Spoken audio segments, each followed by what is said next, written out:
इसने अभी क्या कहा? मैंने कुछ गलत तो नहीं सुना ना? 8 रुपए या उससे कम की चीज? विपिन की बात सुनकर कुछ आवाजें आई, जैसे लोगों के गले में कुछ फंस गया हो। सभी लोग उसे भौचक्के होकर देख रहे थे। उसके चेहरे के भाव ऐसे थे मानो किसी पागल को देख लिया हो। इसने सच में यही कहा ना? खजाना सट्टेबाजी में लोग रोमांच और अपनी किस्मत आजमाने आते थे। कोई भी कितनी भी छोटी चीज चुने, ये वो कम से कम 100 रुपए की जरूर होती थी। 8 रुपए, उससे भला यहाँ क्या मिलेगा? इसका दिमाग सही सलामत तो है ना? 8 रुपए? हाँ हाँ, इससे बेहतर तो होगा तुम एक मुट्ठी मिट्टी उठा लो और यहाँ से चलते बनो। इसने किस मुंह से यहाँ 8 रुपए की चीज मांगी? यहाँ इतनी सस्ती तो एक चीज भी नहीं होगी। 1 मिनट बाद ही वहां खड़े लोग हंसने लगे, इतनी जोर जोर से कि उनकी आंखों से आंसू आ गए। लड़के, तुम इतने मजाकिया कब से हो गए? यहाँ पर तुम 8 रुपए कैसे ढूंढोगे? अगर तुम्हारे पास 80 रुपए भी होते तो भी तुम यहाँ की एक भी चीज नहीं खरीद पाते। लोगों के हंसने को नजरअंदाज करके विपिन ने सिर उठाकर डीलर से पूछा, क्या इतने बड़े कैलकुलेशन हॉल में तुम्हारे पास 8 रुपए की एक चीज भी नहीं है? तुम्हें तो शर्म आनी चाहिए। उसके पास कुल मिलाकर 8 रुपए ही थे। वो चाहकर भी एक और फूटी कौड़ी नहीं दे सकता था। हाँ हाँ। विपिन की इस बात को सुनकर भीड़ और भी लोटपोट होने लगी। उनकी हंसी रुकी नहीं रही थी। शर्म तो तुम्हें आनी चाहिए।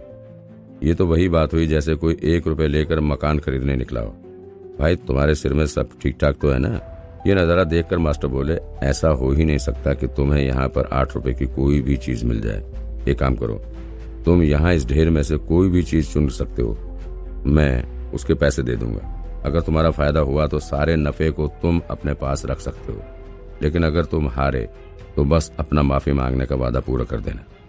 मास्टर इतना कहकर शांत हो गए और दोनों हाथ किसी महापुरुष की तरह पीछे करके खड़े हो गए। मास्टर से यही उम्मीद थी, वे अब भी दयालु ही हैं। ये लड़का जोकर है और जो खुद का मजाक बनवाने यहाँ आया। मैं मास्टर के आदर्श के सामने नतमस्तक हूँ। ये सुनकर कि मास्टर अपने विरोधी के लिए भी पैसे देने के लिए तैयार हैं, भीड़ उनकी उदारता देखकर हैरान भी थी और उनका सम्मान भी कर रही थी। तुमने देखा मास्टर का व्यक्तित्व देखो और फिर इस लड़के को देखो। छोड़ो, इनका तो कोई मेल भी नहीं है। अगर किसी ने तुलना भी करने की कोशिश की तो उसे मेहनत भी नहीं करनी पड़ेगी। विपिन ने खुशी से पूछा, क्या आप सच में पैसे भरेंगे? विपिन जानता था कि सामने वाला ठग था, इसलिए उसके पैसे खर्च करने में उसे जरा भी हिचकिचाहट नहीं हुई। मास्टर ने एक संत की तरह कहा, जैसे वो सिर्फ लोगों की भलाई के लिए ही धरती पर उतरा हो। हाँ बिल्कुल, मैं जो भी कहता हूँ वो करके दिखाता हूँ। ठीक है, फिर आज मैं एक चीज चुन लेता हूँ। विपिन ने भी हंसते हुए कहा। वो प्लेटफॉर्म के पास गया और चीजों को देखने लगा। क्योंकि मास्टर ने भी छोटी सी चीज ही चुनी थी, इसलिए स्वाभाविक था कि उसे भी एक छोटी चीज ही चुननी होगी। वैसे भी चीज जितनी बड़ी होगी उसे साफ करने में उतना ही ज्यादा टाइम लगेगा। ये लड़का तो बड़ा बेशर्म निकला। हाँ, पता नहीं मास्टर इससे इतना अच्छा बर्ताव क्यों कर रहे हैं। अगर मैं ऐसे किसी आदमी से मिला होता तो मैं तो कब का उसे कस कर एक चांटा मार चुका होता। पहले तो मास्टर को ही बदनाम किया और अब उन्हीं के पैसे ले रहा है, बेशर्म। लड़के को बिना किसी शर्म के चीजें चुनते देख लोग उसे तरह तरह की बातें कहने लगे। वे पहले भी बेशर्म से मिले थे, लेकिन इतना बेशर्म इंसान उन्होंने पहले कभी नहीं देखा था। तुमने ही पहले मास्टर को ढोंगी कहा। चाहे जो भी हो, तुम उनके विरोधी हो। तुम दोनों को आपस में लड़ना चाहिए था। इन हालातों में तुम उल्टे उन्हीं के पैसे से चीज खरीद कर उन्हीं को हराने की सोच भी कैसे सकते हो? इतनी हिम्मत आई कहाँ से तुम में? लोगों की बातों को अनसुना कर विपिन हर एक चीज को छू कर देखने लगा। जैसे ही वो किसी चीज को छूता, उसकी एक किताब उसके दिमाग में आ जाती। जल्द ही उसने अपनी हथेली के साइज की एक चीज उठाकर डीलर को दे दी। डीलर ने उस चीज को देखा और मुंह बनाकर कहा, इसकी कीमत भी 200 रुपए ही है। विपिन ने बेशर्मी से इशारा करके कहा, मास्टर जल्दी कीजिए, इसका बिल दे दीजिए। मास्टर ने गुस्से से उसकी ओर देखा। उसे तो लगा था कि वो सामने वाले का मजाक बना पाएगा, लेकिन उसे क्या पता था कि ये लड़का इतनी बेशर्मी से उसके पैसे लेने के लिए मान जाएगा। और अब ये लड़का उन्हीं को हुक्म दे रहा था जैसे मास्टर इनके नौकर हो। उसका गला घोंटकर मारने की अपनी इच्छा पर काबू पाकर उन्होंने चुपचाप बिल भर दिया। विपिन ने डीलर से कहा, ठीक है, इसे यहीं साफ करवा लेते हैं ताकि कोई मुझ पर नतीजे से छेड़छाड़ करने का आरोप ना लगा सके। विपिन की हरकतें देखकर डीलर को भी गुस्सा आ रहा था। देखते हैं ये चीज साफ हो जाने के बाद तुम्हारा घमंड कहाँ जाता है। इतना कहकर वो सफाई करने वाले औजार लेने हॉल के अंदर चला गया। 1 मिनट में ही वो सामान लेकर आया और वहीं उस चीज को साफ करने लगा। जल्दी ही उस चीज पर से मिट्टी और घास की परत निकलने लगी और धीरे धीरे उसका सही आकार सामने आने लगा। वो एक पारदर्शी पत्थर निकला जो हल्के से चमक रहा था। पत्थर को देखकर वहां खड़े लोगों की आंखें बाहर निकल आई। उन्हें विश्वास नहीं हो रहा था। ये तो नीलमणि है। पत्थर को देखकर भीड़ में से ही कोई चिल्लाया। कुछ लोग रतन को पहचानते थे, कुछ नहीं। ये नीलमणि क्या होता है? एक आदमी हैरानी से बोला, तुम्हें इतना भी नहीं पता? नीलमणि आत्मा के लेवल का हथियार बनाने के लिए सबसे जरूरी चीज है। हर एक नीलमणि बेहद कीमती होती है और आसानी से नहीं मिलती है। उनकी मांग हमेशा ही रहती है। हथियार 5 लेवल के हो सकते थे, देवता, संत, प्रेत, आत्मा, इंसान। इस पूरे देश में इंसानी लेवल के ही स्टेज 4 के हथियार नहीं थे, तो आत्मा के लेवल की तो बात करना ही बेकार था।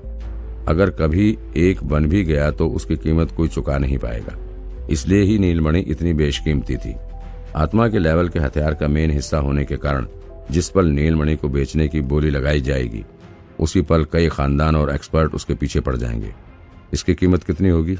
वो लोग तो इस रत्न को नहीं पहचानते, वे बाकी लोगों से पूछने लगे।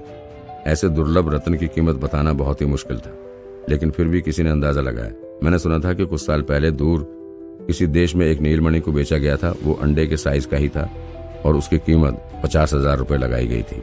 लेकिन इस रत्न का साइज तो उससे कहीं ज्यादा बड़ा है और इसकी पारदर्शिता तो देखो।